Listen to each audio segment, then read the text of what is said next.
Dear scholars and learners of English, welcome back to my channel English Lingua Franca.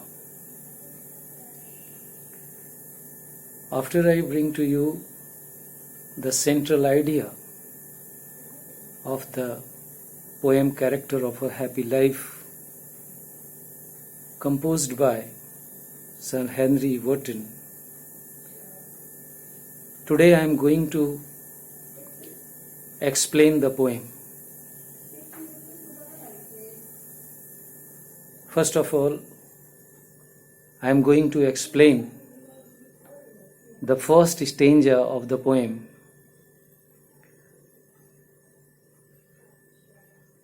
How happy is he born or taught, that serveth not another's will, whose armour is his honest thought, and simple truth his utmost skill. Here the poet throws light on the certain inborn qualities or acquired qualities through education of a truly happy man. The poet says that how happy is he born or taught, that serveth not another's will. The happy man has such inborn or acquired qualities through education that he is independent of others. He is independent of another person's desire. He does each and every work according to his own desire, that serveth not another's will. He is not slave of other person's desires. He does each and every work according to his own desire. So he is not under the pressure of doing any work according to the desire of some other person.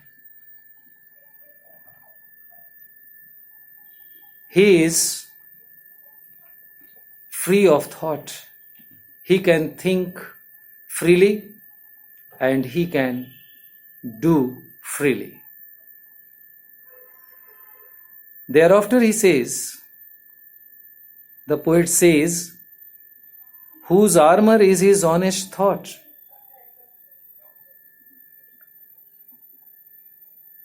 The honest thought is the only weapon of the happy man with which he protects his life. He protects his life from any kind of calamity, problem, dangers to his life. With honesty, with honest thought, he protects his life. So, the poet compares honesty to a weapon, to a shield. As a shield protects a warrior from any kind of attack with any weapon like spear or sword. In the same way, the honest thought protects the poet's life from any kind of calamity or danger or difficulty, hardship. The poet further says that, and simple truth his utmost skill. A truly happy man has certain qualities, but truthfulness is one of the best qualities of truly happy man. Truthfulness is the greatest or best quality of a truly happy man. He is truthful. He speaks the truth simply, in a simple way, without any difficulty. So, out of the qualities the truly happy man has, the first one is the freedom of action. The second one is honesty. And the third one is truthfulness. The poet throws light on the three qualities of a truly happy man in the first stanza of the poem. And in the third line of the stanza, whose armor is his honest thought, the poet has used the figure of his speech metaphor. The poet has compared honesty to a shield or to a weapon.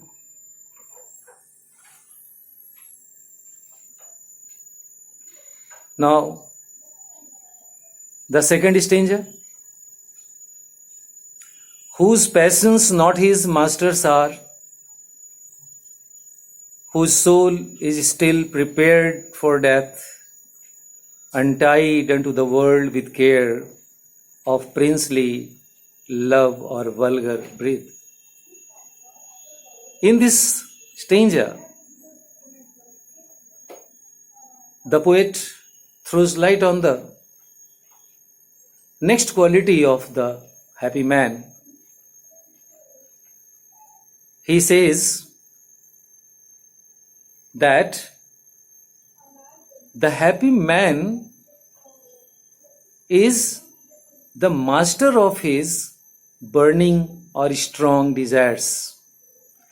He is not controlled by his strong or burning desires like anger, anxiety, lust, jealousy, worries. But he has control over all these burning or strong desires. So he is the master of his desires. His desires are not his masters. Whose soul is still prepared for death. The happy man is always ready to embrace death. He is not afraid of death. He is courageous. He is bold. He never fears death. That is why he is happy. If he fears death or he is afraid of death, he cannot remain happy.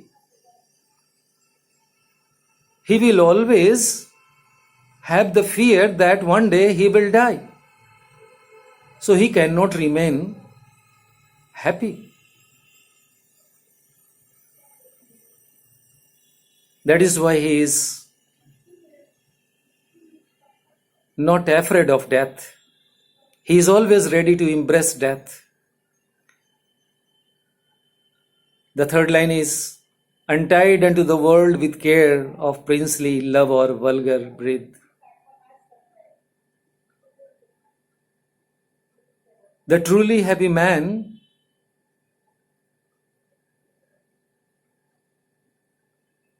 is not desirous of the prince-like rich person's love, nor is he anxious about the criticism of the common people.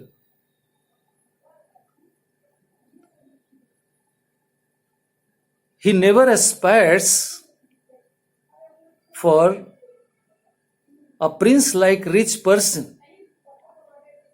He does not desire, he does not wish that a prince-like person should love him. Nor does he care for the criticism of common people.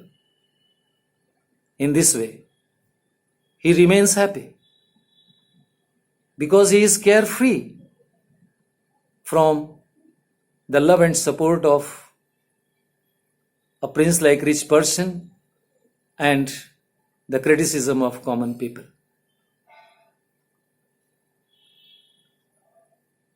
In the third stanza, the poet says, who hath his life from rumors freed, whose conscience is his strong retreat, whose state can neither flatterers feed, nor ruin make oppressors great. Who hath his life from rumors freed. The truly happy man is uninfluenced by the fake news or the false news spread by people. He never pays attention to the fake or false news spread by people. The fake or false news is considered as rumor or rumors. So he never cares for rumors. He never pays attention to rumors.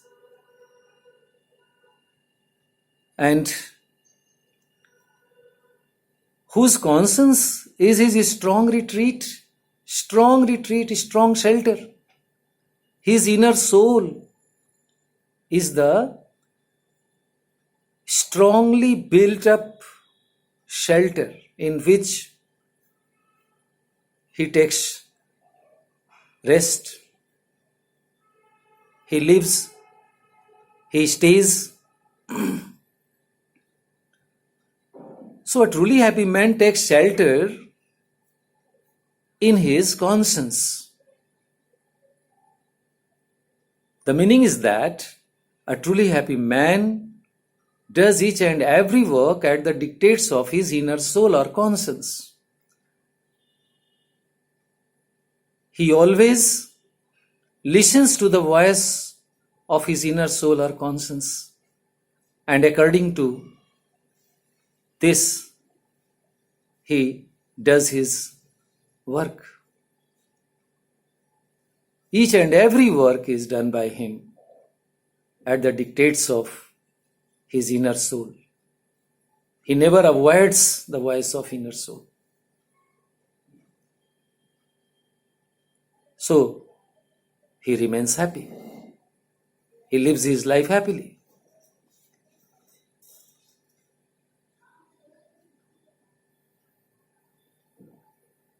Here in this line, again the poet has used the figure of his speech metaphor. He has compared his inner soul to a shelter, to a refuge. His inner soul, his conscience is a shelter. There is similarity between the inner soul and the shelter. That is why the poet has used the figure of speech metaphor in this line of the stanza. The poet further says, whose state can neither flatterers feed nor ruin make oppressors great. Whose state, whose life is uninfluenced by flatterers or by oppressors. His life is never influenced by flatterers and oppressors. Flatterers, sycophants, the people who praise anyone in his face sky high, insincerely, and they always agree with the person. They are yes man. They always admire the person in a false way, insincerely, without any reason, just to make the person happy. But the happy man does not care for the false praise, false admiration of the people. He is influenced. His life or he is uninfluenced by flatterers, by sycophants. Sycophants always praise the person to serve their interests. They admire the person in a false way, insincerely, by being agree with them, by agreeing with them. In this way, the oppressors, the tyrants, the persecutors, the dictators, they also try to influence the life of man. But the truly happy man is not influenced by the oppressors, the tyrants, the persecutors. The persecutors or tyrants or oppressors can cause no harm to the life of the happy man. In this way, his life is free from the influence of sycophants or flatterers and oppressors.